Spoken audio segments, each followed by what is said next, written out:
First of all, I'll say timing is the biggest challenge of any technician, okay? Because we can tell you what is most likely to happen, but exactly when it can be a little bit of a challenge, except I think your timing is probably pretty good because we have those interest rate benchmark transitions that are supposed to take place by June 30th of 2023. And I think that there is probably going to be some kind of major crisis before that because I don't think they can make the transition at all. And so they're going to have to cover up that blunder. And consequently, I do also think that central banks are going to come out and use the only tool at this point that they have, which is just to print that. But the confidence of the public, which is the only thing that's holding this game together. I think the confidence of the public is really low right now, and that will be it. Once they do that, and the public sees even more rapid inflation, that's going to be it. So I think your timing is probably pretty good because they have to work off and get rid of these massive amounts of unpayable debt. It'll take a while to work through that debt. And then when you're talking about gold, history has proven over and over and over and over again that there has to be, once all confidence is lost, there has to be a component of gold that's put into the currency so that people start to trust it again and use it.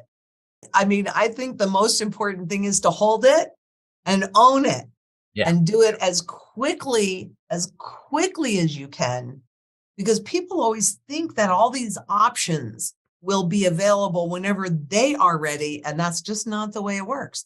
We get a big black swan event. I mean, look what happened in 2020, right? And people rushed into gold and silver.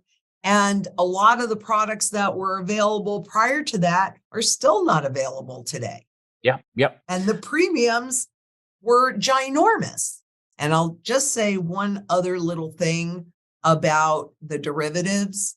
If they're talking about 80 trillion or 120 trillion or whatever number they're talking about, you need to understand that that is nominal, which means that these derivatives, the foreign exchange swaps, are just one form, but there's a gazillion of them. They're all about leverage. And what the BIS admits, the IMF admits, the Federal Reserve, all the central banks admit, they all admit that no one really knows the true amount that is at risk, because they use all of these funny accounting tricks to make things look one way, when in reality, that's what's going to bring the whole system down. So what do I want? Do I want intangibles that can VOOP? And who are you going to complain? Stock market drops 20,000 points.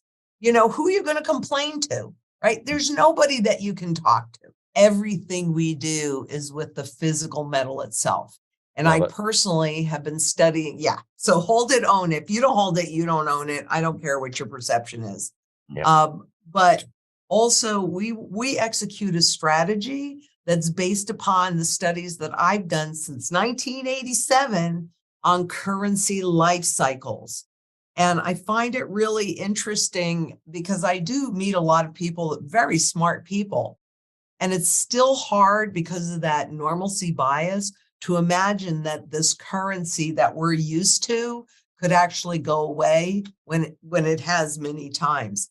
So the strategy is just based on repeatable patterns. It's actually not rocket science, but if something's happened over 4,800 times, 100% of the time, and we're doing the same thing, I'm guessing we're going to get the same kind of result. That's the best shot. I don't think this time is different.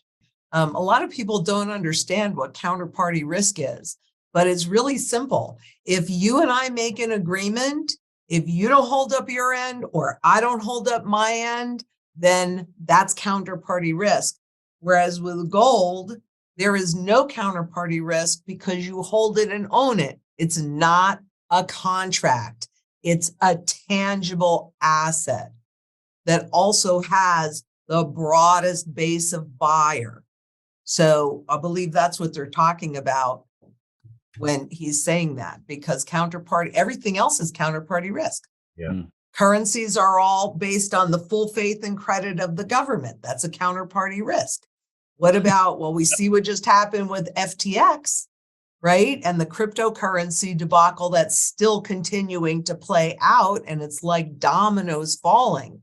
But you don't have that with gold.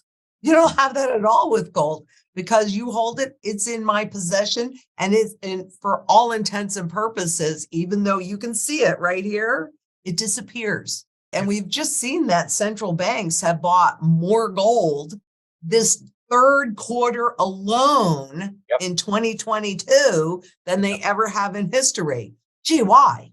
Yeah. Yeah. Whether it's in, so a vault can be a vault that you own, or I own my own vault. And again, gold held at home runs no political risk because they can't see it, right? Even though it's real and it's tangible, once it's out of the system, it is invisible to them. And what the central banks are really attempting to do with CBDCs is make absolutely everything you do visible and controllable by them. But this isn't. And that's why they're accumulating it, because they want to stay in power, but they're not going to tell you about it. They're going to do what they can by pushing down the price so that you think, oh, well, gold isn't really, even though it really did outperform pretty much everything last year. But still, why would you want it? No, you don't want it. So, but yeah, gold held at home, it's invisible to them. They can't control it. They can only control through perception management how you think about it. But once you know the truth, they've lost you, like they've lost me.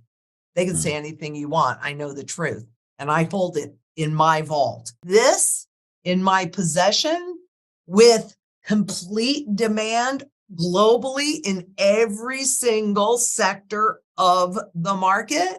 Oh yeah, that's very important. Runs no counterparty risk, runs no political risk, protects me from inflation. And guess what? Governments, central banks, disappeared. Can't see it, gone. What else do you need? Exactly. Well, you need food, water, energy security, barterability, which is silver, wealth preservation, which is gold, community, which is what we're doing, and shelter. Those are the things that you need